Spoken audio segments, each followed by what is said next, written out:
Bonsoir YouTube, ici Largo pour la poursuite de l'hiver des hommes. Donc il s'est écoulé peut-être un peu de temps avant que vous voyez cette vidéo, mais pour moi quelques instants, puisque j'ai pas pu aller me coucher sans connaître la suite.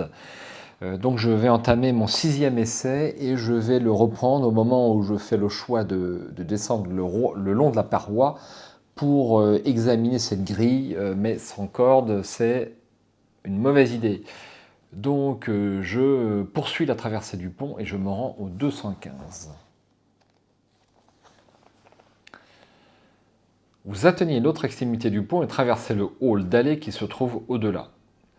L'architecture a le même caractère oppressant qu'à la surface, de pesants linteaux grossièrement ciselés, des colonnes bulbeuses, monumentales, des salles géantes et des gravures grotesques. Plusieurs chemins s'offrent maintenant à vous. Deux larges passages droit devant et une porte à votre gauche. Alors, on peut prendre la porte, le passage de gauche ou le passage de droite. Je crois que j'avais pris le passage de droite, mais j'ai un doute. Je vais prendre la porte au 259. Je vais juste régler un poil ma caméra, comme ceci. 259.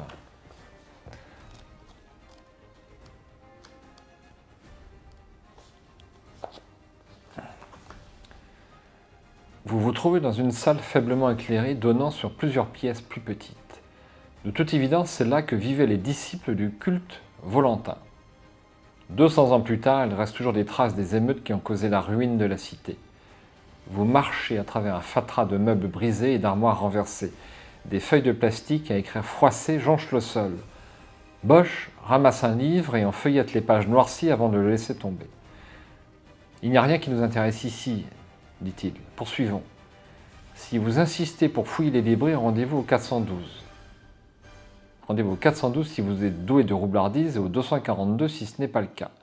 Sinon, vous pouvez retourner à l'antichambre et prendre le passage qui mène vers la gauche ou celui qui mène vers la droite. Est-ce que je fouille les débris? Je ne vais pas fouiller les débris. Alors, je vais prendre le passage qui mène vers la gauche et donc je vais aller au 3.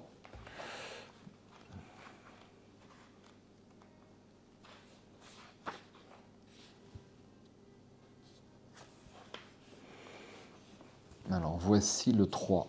Oula, ça sent pas bon. Le passage est éclairé par des rangées de globes brillants d'un éclat blanc-bleu le long du plafond. Dans la lumière agressive qu'il diffuse, le cadavre que vous découvrez sur votre chemin paraît sortir d'un cauchemar.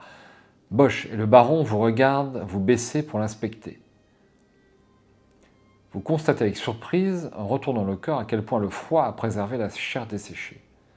Sa mère pourrait encore le reconnaître, remarquez-vous avec un humour noir. Si elle n'était pas morte elle-même, depuis 2 siècles, fait Bosch. Il regarde plus loin et sursaute. Il y en a un autre.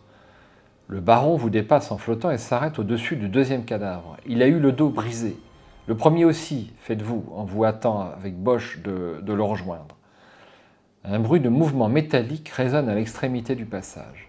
Votre corps, tout entier, se met instantanément en alerte, les nerfs en effervescence dans la peur de l'inconnu. Puis, vous la voyez s'approcher le long du passage, une sorte d'araignée robot gigantesque. Une bulle de verre remplie de fluide bleu lui tient lieu de corps et de longues barres d'acier articulées lui servent de pattes.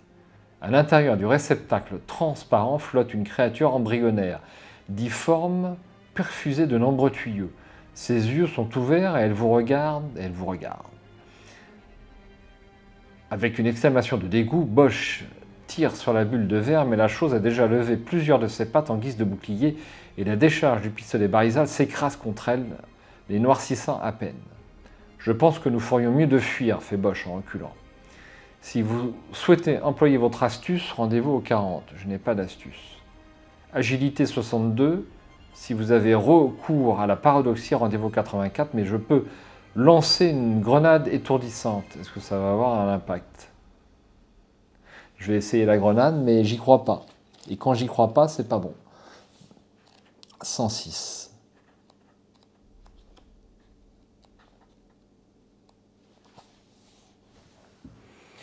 L'engin s'approche. tâtant le terrain tout en gardant ses pattes de devant levées en guise de bouclier. Les décharges de pistolet ne peuvent entamer l'épais alliage métallique, mais la bulle de verre au centre est une autre histoire. Vous faites rouler votre grenade sur le sol du couloir et entraînez vos compagnons en arrière jusqu'à une distance raisonnable. Une déflagration retentit. La grenade n'est conçue que pour étourdir une cible vivante, mais elle a fissuré le verre, laissant le fluide bleu s'échapper. La machine se cabre comme une araignée frappée à mort avant de s'effondrer. Un spasme agite ses pattes robotiques, puis elle cesse de bouger.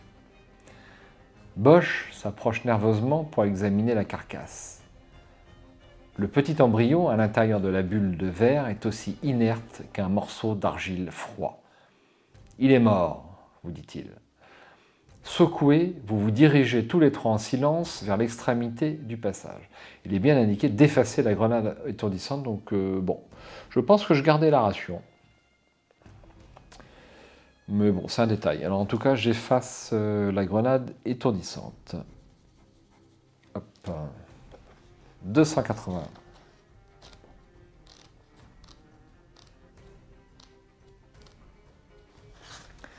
Vous pénétrez dans une large salle obscure. Bosch promène le faisceau de sa lampe torche qui dévoile une vision étrange. La lumière semble se propager lentement comme une flaque d'huile sur une zone large de plusieurs mètres. Au milieu se trouve un homme vêtu d'un uniforme militaire de style ancien. Sur le sol derrière lui se trouve un globe métallique de la taille d'un œuf, couvert de boutons brillants. « Je pense que c'est une bombe de stase », déclare le baron de sa voix froide et précise. « Regardez !» Il contourne en flottant la zone où le faisceau de la lampe est ralenti. Vous suivez sa progression le long de son périmètre. Mais soudain, il réapparaît à l'autre bord de la zone, alors que vous voyez encore son image se déplacer derrière elle. La bombe de stase ralentit le temps dans un rayon de 2 mètres, explique le baron. La lumière met plusieurs secondes à traverser cet espace, ce qui explique pourquoi vous voyez encore mon image de l'autre côté. Sous vos yeux, l'image achève son trajet, disparaissant comme un spectre lorsqu'elle atteint le bord de la zone. Combien de temps cet homme est-il resté ici, se demande Bosch. Probablement depuis la chute de Du-En, presque 200 ans. Cette période ne lui aura semblé que quelques secondes. Si vous avez la connaissance, rendez-vous au 323. J'ai la connaissance. 323.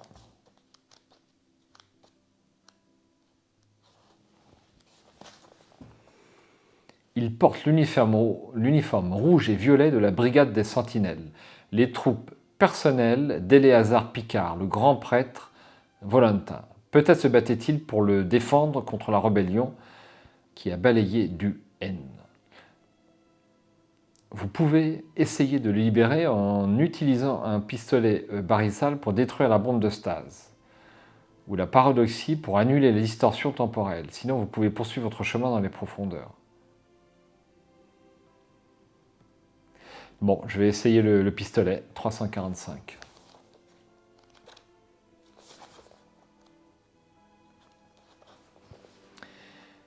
Le spectacle du rayon baryssal pénétrant ralentit la zone de distorsion temporelle est fort curieux. Il vous fait penser à une aiguille chauffée à blanc en train de transpercer un bloc de glace. Quand la décharge atteint sa cible, la bombe éclate en morceaux fondus avec une détonation étouffée. Au même instant, l'homme fait un demi-pas en avant puis sursaute en vous découvrant tous les trois devant lui. Réduisez d'une unité les charges de votre pistolet puis rendez-vous au 409. Il me reste donc 2 charges. Rendez-vous au 409.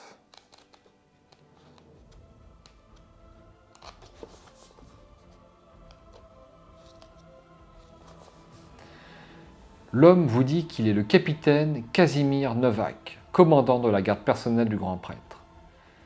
La population est devenue folle, dit-il avec indignation. Ils sont entrés dans le temple par la force. Je conduisais le grand prêtre vers un lieu sûr lorsqu'un groupe a pénétré ici et jeté cette bombe de stase. C'est la dernière chose dont je me souvienne. C'était il y a bien longtemps, lui dites-vous. Je dois savoir une chose. Est-ce que le grand prêtre a pu s'enfuir? Vous épargnez les détails à Novak pour lui laisser la satisfaction d'avoir accompli son devoir. Picard, il s'en est tiré, il a été le seul. Bosch et le baron Seriazis le regardent tous deux avec prudence. Vous pouvez deviner ce qu'ils pensent. Comment réagira Novak en apprenant que vous êtes venu vous emparer du cœur, l'objet sacré de sa foi? Nous nous soucierons des explications plus tard, dit le baron, lisant votre esprit. Pour l'heure, il faut nous dépêcher ou les autres atteindront notre objectif avant nous. Notez le code Maillet et rendez-vous au 388. Le code Maillet.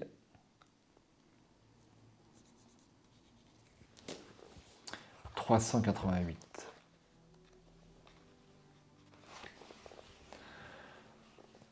Vous suivez un large passage où vos pas résonnent bruyamment sur les dalles de pierre. Comme dans le reste des catacombes, la lumière provient d'une rangée de globes accrochés au plafond. Certains se sont ternis au fil des ans, mais la plupart brillent toujours d'une vive clarté.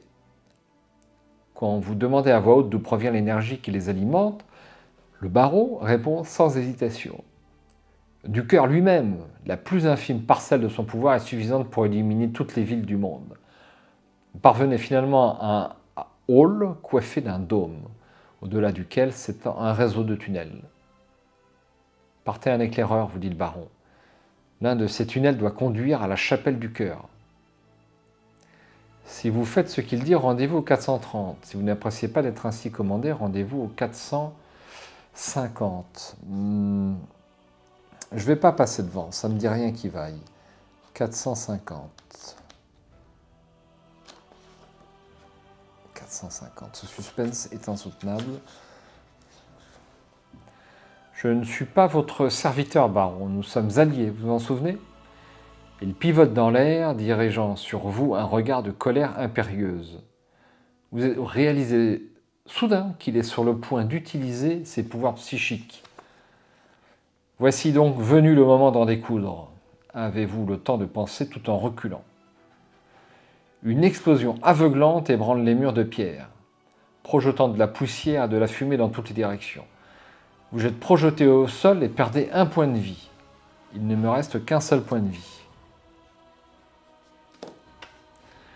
Si vous êtes toujours vivant, vous secouez la tête pour l'éclaircir et regardant autour de vous, découvrez que l'un des piliers s'est effondré. De la poussière de pierre s'écoule par des fissures dans le dôme au-dessus de vous. Une quinte de toux vous apprend que Bosch est vivant, mais étourdi. La déflagration l'a projeté à l'autre bout de la salle. Plus près, sous un bloc de maçonnerie fracassé, gît une masse déchirée et sanglante de restes humains. Vous vous relevez difficilement et vous vous en approchez, grimaçant de dégoût lorsque votre pied heurte un bras arraché. Votre cœur manque un battement au crispement de la pierre contre la pierre.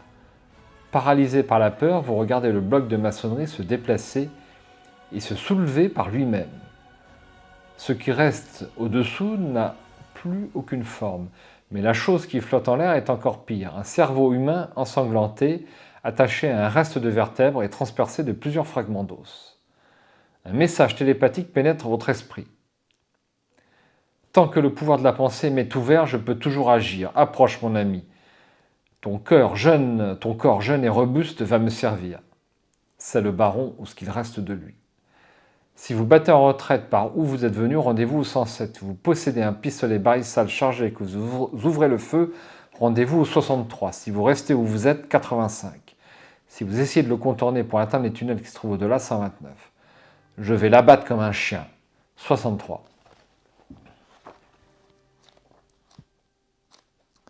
63. Déduisez une unité du chargeur de votre pistolet, je passe à 1.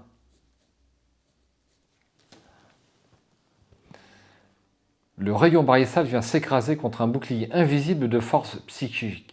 Si vous maîtrisez la paradoxie, vous pouvez essayer de neutraliser cet écran défensif avant de faire feu à nouveau, à condition que votre arme possède encore une charge. Rendez-vous au 282.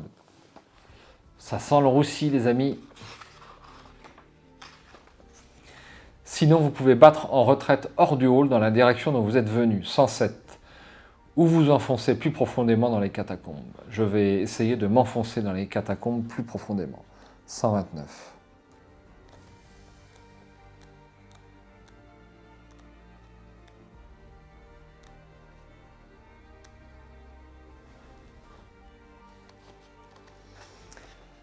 Vous vous précipitez hors du hall, l'horrible cerveau à votre poursuite. Le passage bifurque bientôt, mais vous n'avez pas le temps de vous arrêter pour vous orienter. Vous continuez à courir de toutes vos forces, haletant, regardant par-dessus votre épaule pour voir si votre poursuivant est toujours là.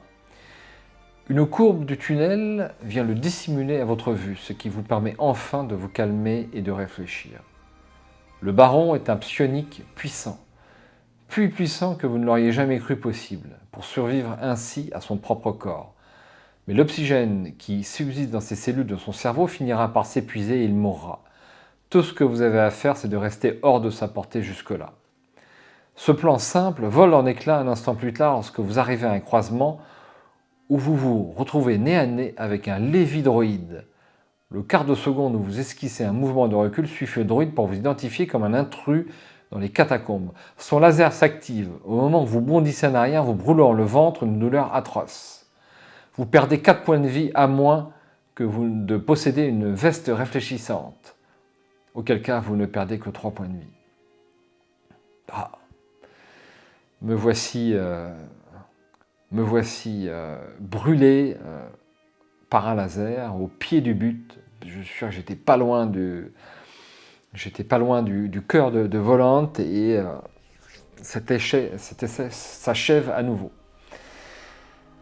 Alors, est-ce qu'il est possible d'arriver plus loin avec le matériel dont je dispose? Je l'ignore, mais c'était la dernière vidéo avant quelque temps sur le cœur des hommes.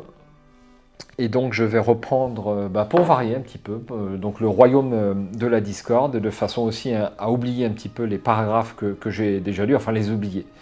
Disons, pour pouvoir les relire et me mettre dans l'ambiance. Normalement, je devrais me souvenir des choix à faire, je peux l'espérer, de façon, j'espère, arriver à l'une des 4 fins possibles, puisque au terme de ce 6e essai, eh bien, ce n'est toujours pas possible. Ce livre est passionnant, j'apprécie beaucoup le style un peu pulp de ce roman de science-fiction, et puis les choix qui sont à faire. On est au cœur de l'action, on est aux commandes, on est héros dans ce livre, et c'est vraiment très très bien fait. Toutes les interconnexions de paragraphes sont bien, et on ne peut pas se fier tellement, si vous voulez, à un numéro ou autre. Il faut vraiment analyser la situation, les objets en votre possession, pour savoir s'il faut prendre une décision, ainsi que les compétences. Il y a un point que je n'aime pas trop, c'est l'absence totale de jet de dés. Les petits combats avec un petit jet de dés, bon, ça reste sympa, disons que c'est ludique, et j'apprécie. Donc j'aurais préféré avoir des jets de dés. Il faut savoir que la collection Destin, c'est 0 jet de dés. Donc c'est clair et net. L'avantage, c'est qu'on peut jouer dans des endroits peut-être un peu plus réduits. Enfin, on n'a pas avancé des dés. J'espère que cette vidéo, en ma compagnie, vous aura tenu en haleine, tout autant qu'elle m'a tenu en haleine moi. Et vous revoir prochainement donc sur la chaîne. Donc la chaîne pour l'instant s'appelle toujours Book Adventure TV. Au niveau du sondage, ça n'a pas changé. Donc peut-être que ça en restera là, peut-être pas. Moi j'aime bien les contrées littéraires fabuleuses, c'est quelque chose que j'aimais bien. Livre Adventure TV, c'est un peu plus francisé, j'aime bien aussi. Bon, l'argot et le livre, c'est un peu égocentrique, c'est pas très bon. Le héros littéraire étant un peu badass, voilà. Si vous avez des idées, toujours, il est toujours temps. Je refais le générique, c'est pas du tout un problème. Ciao, bonsoir, et j'espère à bientôt sur la chaîne.